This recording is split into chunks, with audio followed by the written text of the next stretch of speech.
There's a particular kind of heaviness that doesn't stay in one place. It follows you into the first seconds of waking, before your eyes have even adjusted to the light.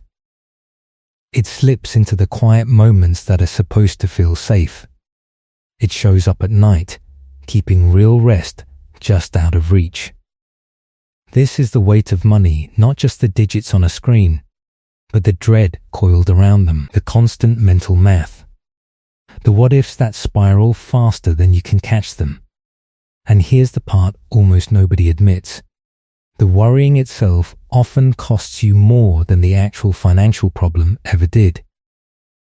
It eats away at your focus, your sense of being grounded, your peace of mind. You end up trapped inside a storm that's mostly happening in your head. Zen wisdom has been wrestling with exactly this kind of suffering for hundreds of years. Not to wave away your money troubles, not to insist that finances don't matter. Instead, it offers something far more useful, an entirely different way of relating to money itself, one that brings you back to steady ground. That ground isn't something you have to earn or wait for. It's available right now. Let's walk toward it together, one lesson at a time. #1. The River and the Rock. Stop fighting reality, one of the oldest teachings in Zen monasteries, wasn't passed down through scrolls or scripture. It was passed down through lived experience, through the discipline of sitting still long enough to finally see clearly. The teaching goes something like this. Pain doesn't come from the river itself. It comes from standing in the current and insisting it stop flowing. Financial stress almost never starts with the numbers themselves. It starts with the distance between where things actually stand and where your mind insists they should be. You carry around a picture of the right amount of savings, the right level of security, a life with no financial worry in it at all, and then reality shows up looking completely different. That gap between the imagined and the real is where anxiety is born. Try this for a moment. Notice the worry you carry about money. How much of it is rooted in this exact moment, and how much of it belongs to a future that hasn't even happened yet? If you're honest with yourself, you'll probably find that almost all of it lives out there in some imagined tomorrow, in disasters that exist only as thoughts, not as facts. Zen asks something bold here.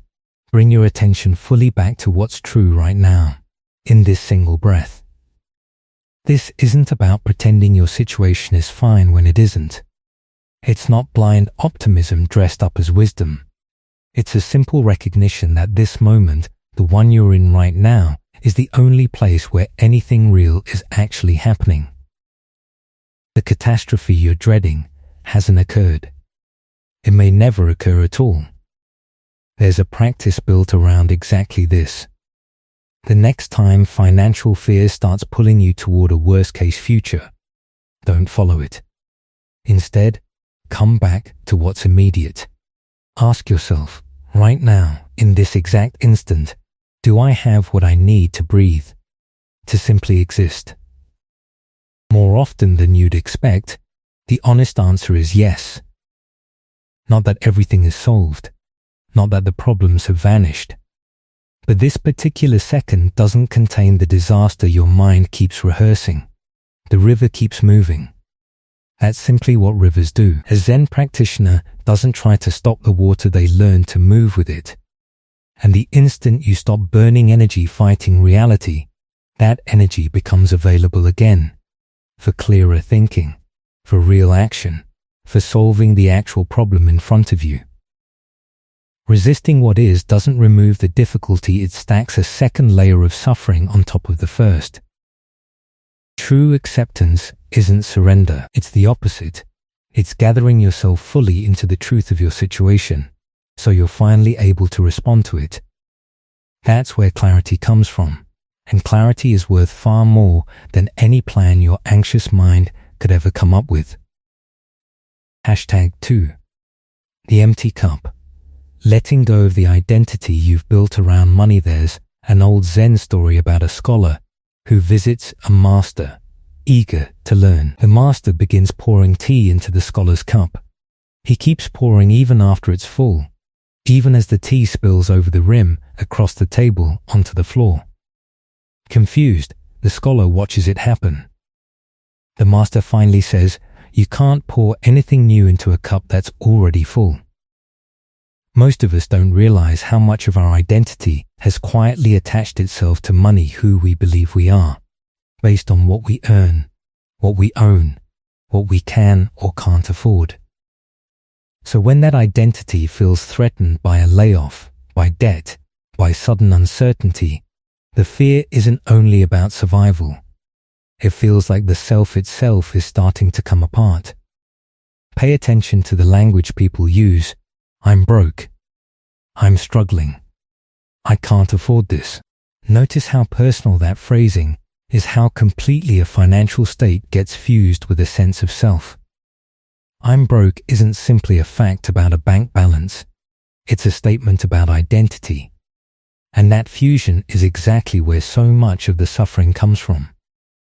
Zen offers a different question instead. Who are you when the numbers are taken away entirely? Not the role you perform for other people, not the character you play, just the one who is here, breathing, aware, present. That awareness, the part of you that quietly watches every financial story your mind tells, is completely untouched by whatever your account balance happens to say. That's the empty cup, an awareness that doesn't need to be filled up by outside circumstances in order to feel whole. None of this means financial hardship isn't real or painful. It absolutely is. But there's a real difference between having a hard financial situation and being one. One is temporary, external, and workable. The other is a prison built entirely out of thought. The practice here is simple, but requires real honesty. Start noticing the moments when you talk or think about money in ways that tie it to your worth, your intelligence, your lovability, your future. Just notice the story and then, gently, separate yourself from it. The story about money is happening. You are the one watching it happen. Even a brief moment of that separation is the empty cup in action, and from that space, something lighter starts to surface. #3. The single candle, just take the next small step anxiety, has a talent for exaggeration. It takes a financial situation and instantly blows it up into its largest, heaviest, most impossible version. It shows you the total debt, the entire gap, the seemingly unbridgeable distance between where you are and where you want to be. And faced with that enormous scale, the only natural reaction is to freeze. Zen has an answer to this that's been practiced for well over 1,000 years, and it's beautifully simple. Light a single candle. You don't illuminate an entire dark room by worrying about how dark it is. You light one candle. Then, if you need to, you light another. In Zen monasteries, there's a practice called Samu, working meditation. Monks don't separate their day into spiritual time and ordinary time. Sweeping the floor is meditation. Washing a bowl is meditation. Whatever task sits in front of you, done with full attention, becomes the practice itself. No task is too small to deserve your presence. When financial fear has you frozen in place, the Zen approach isn't to fix everything all at once. It's to find your one candle, the single, small, honest action you can actually take right now. Not the entire financial plan. Not a 5-year strategy. Just the next thing. Open the envelope you've been avoiding. Write down one number clearly. Make one phone call.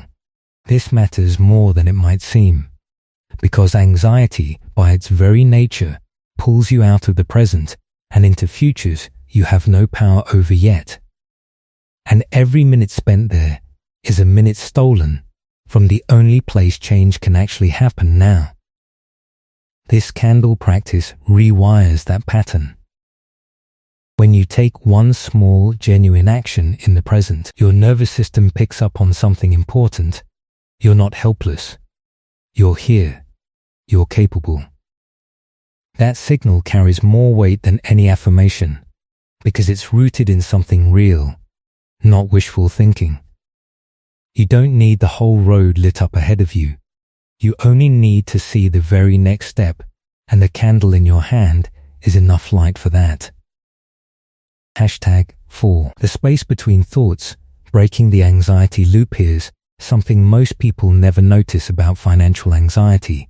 It isn't constant. It moves in waves. It rises, peaks, and then, if you don't keep feeding it, it naturally falls. The trouble is that most of us, the instant the wave starts rising, dive straight into it, chasing every fear, following every thought, adding fuel to a fire that would have burned itself out on its own. Zen points to something easy to miss, the space between thoughts. That brief pause right before the next worry shows up, that half second of stillness before the mind reaches for the next imagined disaster. Most people never see this gap because they're moving through their thoughts too quickly. But it's always there, and inside that gap is a kind of freedom that no amount of money could ever buy. The freedom of simply being present, with no agenda, no fear, no need to manage an uncertain future. There's a practice monks have used for centuries that translates remarkably well into everyday life. The next time you feel the anxiety loop starting, that familiar tightening in your chest, that spiral of what-ifs about bills or income or what's coming, don't try to force the thoughts to stop. Instead, notice the space around them. Breathe into that pause. Plant your feet flat on the floor. Feel the actual weight of your body.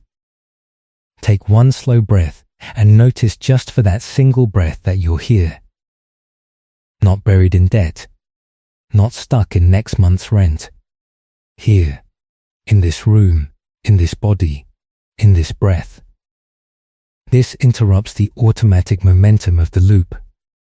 It doesn't make the financial reality disappear, but it puts a little distance between you and the story your mind is telling. And inside that distance, something important opens up. Choice. The ability to respond instead of react. To think clearly instead of spiraling. Zen calls this wu-wei, effortless action that flows from a still center rather than from panic. You can't reach that center while you're lost inside the loop, but the loop always has cracks in it. Learning to find those cracks, even briefly, is one of the most powerful tools you have in the middle of financial fear. Silence isn't the absence of your problems, it's the presence of you, whole and undivided, just before the noise picks back up. #5. The farmer's story, letting go of good and bad. There's an old Zen parable, told and retold for generations, that quietly reshapes how you see almost everything, including money. A farmer owns a single horse. One day, it runs off. His neighbors come by and say, "What terrible luck." The farmer simply replies, maybe a week later, the horse comes back and brings 3 wild horses along with it. "What wonderful luck," the neighbors say. "Maybe," says the farmer. His son tries to break in one of the wild horses, falls and breaks his leg. "What terrible luck," say the neighbors. Maybe, soon after, soldiers arrive to draft young men into war. Because of his broken leg, the son is left behind. What wonderful luck. Maybe, now bring that story into your own financial life. That job loss that felt like the end of everything was it. That stretch of financial pressure that forced you to simplify, to get honest with yourself, to release things that had quietly been draining you all along. Was that purely a misfortune? That moment you had to ask for help, which felt humiliating at the time, but ended up opening a door or a relationship you never would have found otherwise. This isn't about pretending hardship doesn't hurt. It does. Financial stress is real. The fear is real.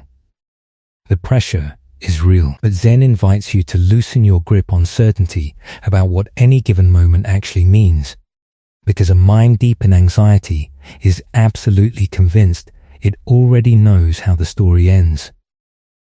And that fixed verdict, that locked-in prediction of disaster, is itself a huge part of the suffering. When you hold your financial situation the way the farmer held his, with an open hand, instead of a clenched fist, something starts to loosen.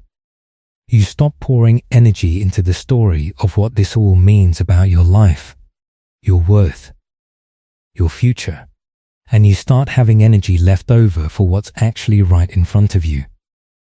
Letting go of good and bad labels isn't the same as losing your judgment. You can still take smart, deliberate action. You can still solve problems, make plans, ask for help.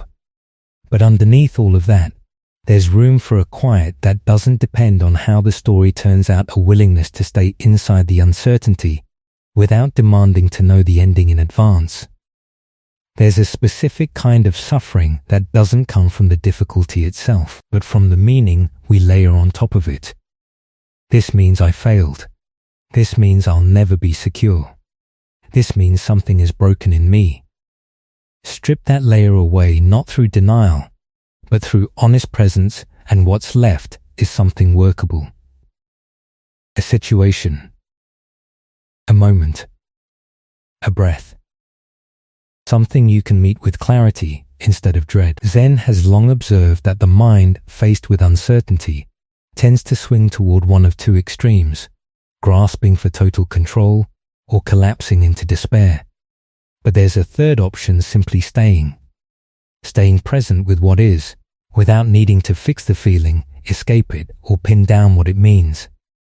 That steady, quiet staying is the farmer saying maybe. And it's far more powerful than any false reassurance an anxious mind could offer you. #6. The monastery without walls. Building a kind of wealth nothing can take from you. People often misunderstand why the old Zen monasteries existed.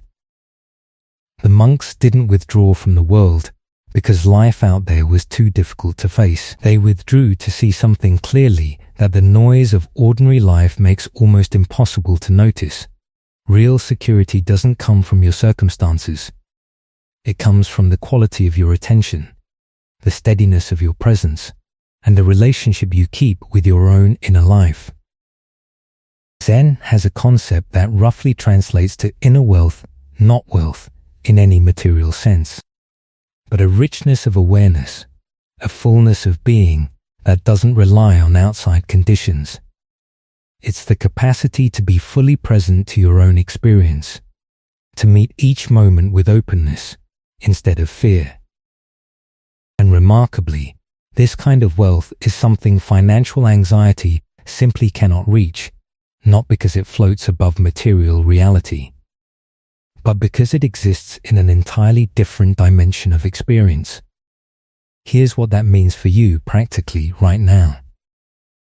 Financial anxiety runs on a specific belief that your peace is waiting for you on the other side of financial stability. Once the debt's gone, once the income is steady, once the account hits a certain number, then you'll finally relax. Then life can really begin. But Zen has watched people live by this belief for thousands of years. And what it's noticed, over and over, is that the finish line keeps moving. The person who thought $1,000 would make them feel safe needs $10,000 once they reach it. The person who needed a house ends up needing a bigger one.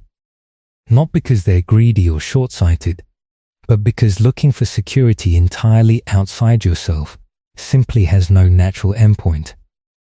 There's always a new horizon of not quite enough yet. The monastery without walls is the practice of building your inner life with the same seriousness and care you give your finances.